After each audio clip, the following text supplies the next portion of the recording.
Adam Smith's The Wealth of Nations. I'm sure you've heard of it, but what the heck is it? Why is it important? Well, this book is one of the major works in economics. And before you know anything about economics, you wonder why it's necessary, or why would anybody be interested in it at all. But then once you start getting into it, you start to realise that it explains a lot more about the world than you previously thought. If you get rich, does that automatically mean that somebody else must be poor? Why are some countries rich and other countries poor? When one person trades with another, who has benefited? Why are those big bottles of Coke cheaper than the smaller ones? Economics helps us understand some of the more baffling conundrums of modern life. And once you get a little taste into it, it can get addictive. I should mention that when I bought this copy, I didn't realise this was an abridged version. The full version is 2 volumes and it's liable to make a big crease in your shelf if you put it on there. But it says in the notes in the text that the only omissions really are long-winded stuff about the price of ale in the 13th century, so if you're really missing that information, please refer to the full edition. This is going to be part of a big vlog series, and this particular video will be focusing on the key ideas from the first part of Book 1. This is where Smith first introduces the concept of the division of labour. The division of labour is when a job is split into constituent, specialised parts, where each worker works on one specific thing as part of a larger process. Smith's most famous real-life example is that of the pin factory, where one man draws out the wire, another straights it, a third cuts it, a fourth points it, and a fifth grinds it at the top for receiving the head. The opposite of that would be one person performing all of those tasks. The division of labour makes everything we want to do in an economy much more productive, which means we can produce more goods and services at a higher quality, in a higher quantity, in a shorter amount of time. Smith highlights 3 reasons why the division of labour makes things more productive. First of all, it means that each worker can spend more time on one given task and then therefore improve his dexterity or how useful he is at a particular task. Now you can imagine that if you're in a band, having to become an expert in each individual instrument would take a lot more time than it would by becoming an expert in just one instrument. And the second reason is, it just saves time. You don't have to switch from task to task. In short, if you try to multitask, you're going to be a lot less productive over your day. And finally, greater specialisation gives the opportunity for better, specialised machinery that can do the task much more efficiently. If you could see why that would work in a factory, you can see how that would work on a wider scale too, and why in the modern world we tend to have occupations where we dedicate our life to one particular industry where we can improve ourselves and specialise and thereby increase our own productivity. I absolutely must point out that Smith is merely describing a phenomenon. He did not invent the idea or persuade anybody to do this.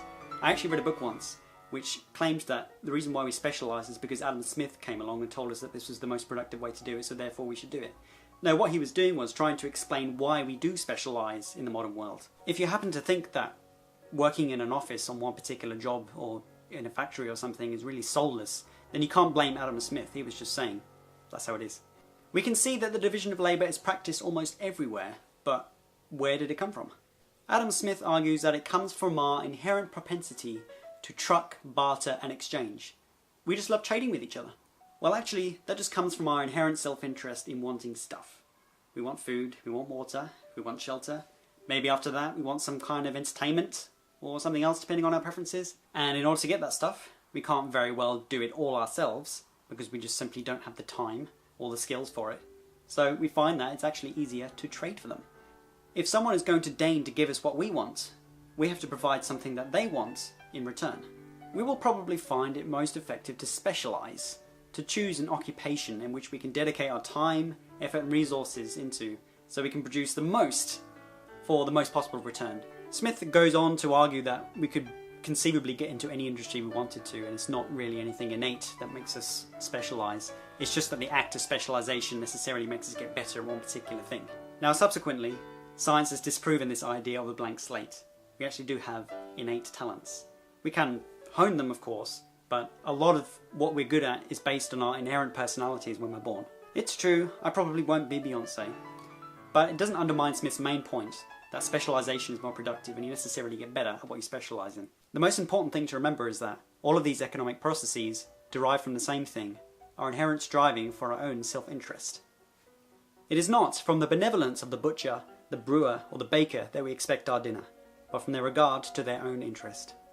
Now this is getting to the heart of one of the key disagreements in the entire field of economics. Because what Smith is saying here is completely opposed to what something like John Maynard Keynes would say.